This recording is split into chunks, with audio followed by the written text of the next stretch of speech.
Hi, I'm Nydia Darby and these are my feet. These feet may not be beautiful feet, but boy, am I happy that they don't hurt anymore. In my early 20s, I had a lot of foot pain, and it was a process that gave me a lot of pain. Yeah, I know, pun intended. And so I want to share with you some of the foot activities. Yeah, look at that, that I have developed over the years to help keep my feet strong. Right now I want you to notice something, that when I'm standing, years ago, my arches used to just collapse. It was terrible. If you look at it from the front, just collapse. And you can't see my knees right now, but the knees kind of was shift and everything, and it was pretty bad news. And so over the years, as I've been doing this, I've been able to strengthen my arches, and so now I can develop an arch right here, woo, and turn my muscles on. And now as I'm doing my exercises and my yoga, I can actually support the feet with a better arch. And so this is one of the reasons why I want you to practice and do foot strengthening. Little by little, every motion that we do counts, and it can really help you. So I may not have a beautiful foot, but boy, it's a pain-free foot, and I love it. I love being able to move about. These days I spend most of my time in bare feet. It's fabulous. I recommend it highly for those who have developed the strength and ability. It takes time. Don't just take your shoes off and all your orthotics and run around for hours in bare feet. Go slow. So anyway, glad that you checked in. From Nydia Darby's feet, here we are. Talk to you soon. Namaste.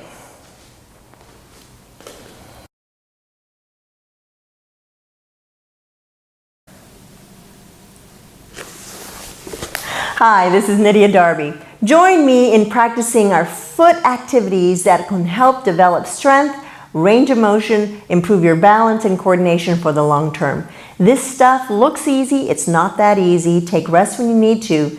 Join me and, have fun. Make sure that you're breathing while you're doing this. Here we go. All righty. So we take our legs out in front of us, and you can sit on the mat, or you can sit, somewhere that's comfortable for you. Right here, I'm going to stretch my legs out, and we're going to move the ankle. Here's the ankle mortise, and I'd like us to work the ankle. And these are the metatarsals, and here are, oh boy, the phalanges, the feet. We're going to dorsiflex from the ankle and plantar flex from the ankle. And so these are our foot activities, our foot learning, strengthening activities. And if you do these regularly, dorsiflex and plantar flex and dorsiflex and plantar flex through the greatest amount of motion that you can, and breathe, inhale and exhale, inhale and exhale. We will get and develop strength along the muscles in the lower leg. We will develop some flexibility along the muscles along the back of that lower leg when you go back and forth. And so this is really important. This is dorsiflexion of the ankle and plantar flexion of the ankle. All right. Now we're going to introduce another movement, and that is, and I'm going to relax here for a moment, inversion, where the soles of the feet try to face one another, and eversion, where the soles of the feet try to face away. Inversion and eversion and inversion and eversion. Just keep breathing as you inhale and exhale, moving in and out. I'm trying not to move my legs, any other part of my thighs, just moving from the ankle, inhaling and exhaling, moving in and out. If I participate in these movements, I'm going to encourage the motion of my ankles, and then I can develop strength along the muscles for that motion that occurs in my ankles. So it will benefit us greatly when we are standing and walking, and you don't know it until you lose it, how important it is. So we don't want to lose it. All right, so that was inversion and eversion. We have dorsiflexion and we have plantar flexion. These are all wonderful activities that you can do to help to encourage your balance and coordination. So if you do just those, you can then combine the motions, and here we see in the big circles, we see our dorsiflexion, our eversion, plantar flexion starts, and a little bit of inversion as we go all the way around. We can circle around in the opposite direction. It works really well. We just kind of move. Yay.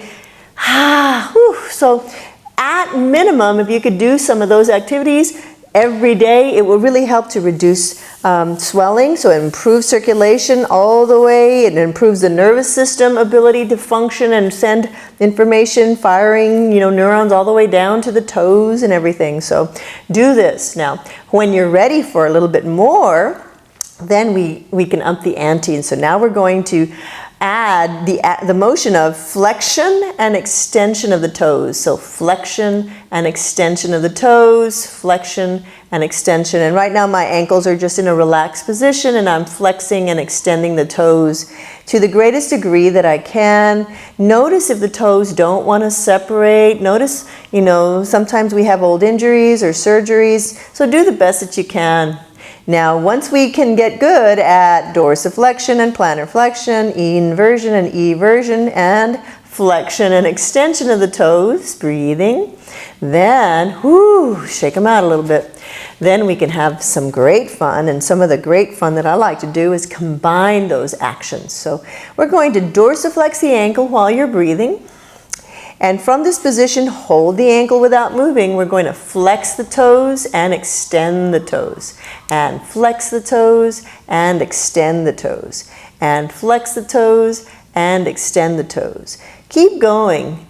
This is not as easy as it looks. It's actually quite challenging. And I used to have a lot of foot pain, and so I developed these actions. Again, I didn't invent them, but I started doing these movements and combining these actions so that I could develop strength and better coordination for my feet and mobility, so I could reduce that foot pain, get stronger, and help to improve the muscles that support my arches. And boy, it worked. And it took me a long time, but guess what? It was worth it.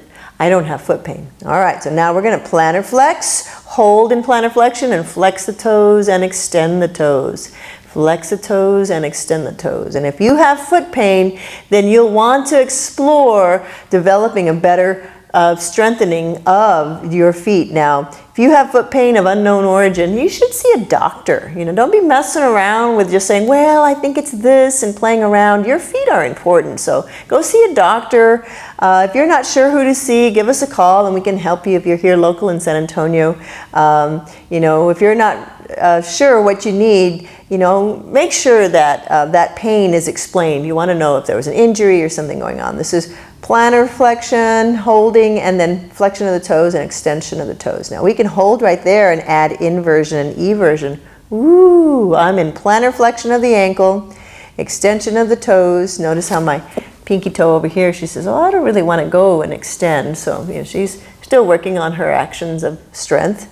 I could flex the toes and invert and evert. The toes are scrunching down. And when the muscles get tired, and this is very common, when muscles get tired, they begin to cramp. And so don't be alarmed if you start to notice a muscle start to cramp a little bit. Then just take rest. My foot was cramping. So, just take rest. You don't have to suffer, but that tells you that you need to do this more.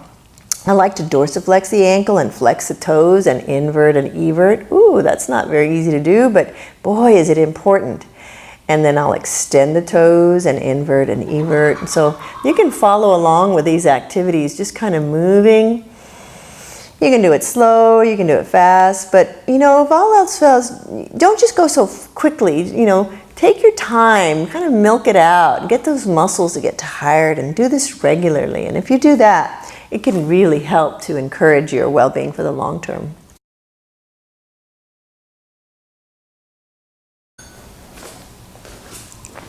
Hi, Nydia Darby's Feet again. I wanted to share with you a very natural way to stretch the front of your ankle and the top of your shin area. And so it's natural. It doesn't mean that it's always comfortable. So let's see what we can do. I'd like you to come onto your knees if you can and stretch your legs back behind you, and notice, when you stretch your legs back behind you, do you notice that the ankles kind of sickle in like this and the feet? See if you can stretch them as long and straight as you can back behind you.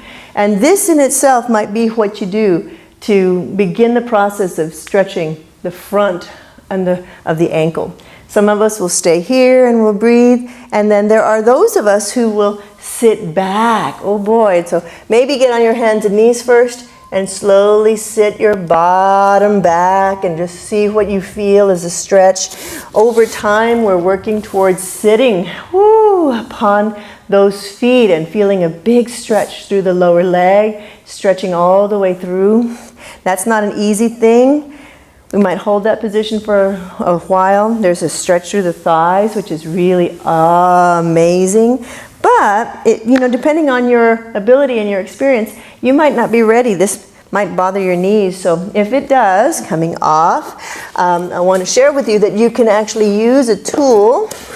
And this tool is, here we go. You can use a tool, and this tool is a blanket. So I'm going to take a blanket and I'm going to put it right behind my knees. So here I go.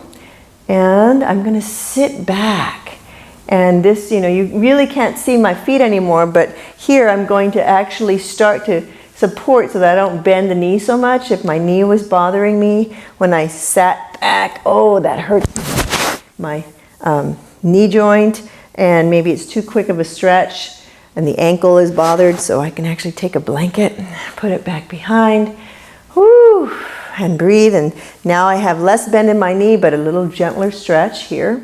And then the other thing that we can do is some of us will notice, my knee was fine, but boy, my ankles, can't tolerate that. So we might take, this is going to be a little bit smaller, where I roll up a blanket and then place my ankles right on that blanket and sit back. And then hold. And if I'm really getting fancy and I need it, then I'll take the rest of the blanket, put it back underneath my knees, sit back, and now I've got my feet. Everybody's stretching and it's feeling pretty good. So we stay there for a while. You can hold for a breath, 10 breaths. Commercial time during the Spurs game, just figure out some time to get into this position. If you tried it and you felt a restriction, then you probably need to do it a little bit more frequently. Try doing it daily. So anyway, Nydia Darby's feet checking in. I wanted you to take a moment to try to be healthy, and really setting a solid foundation is really important. So what happens at your feet does matter. Anyway, have a great day. I don't know if I can't do a namaste position here, but all right, there you go.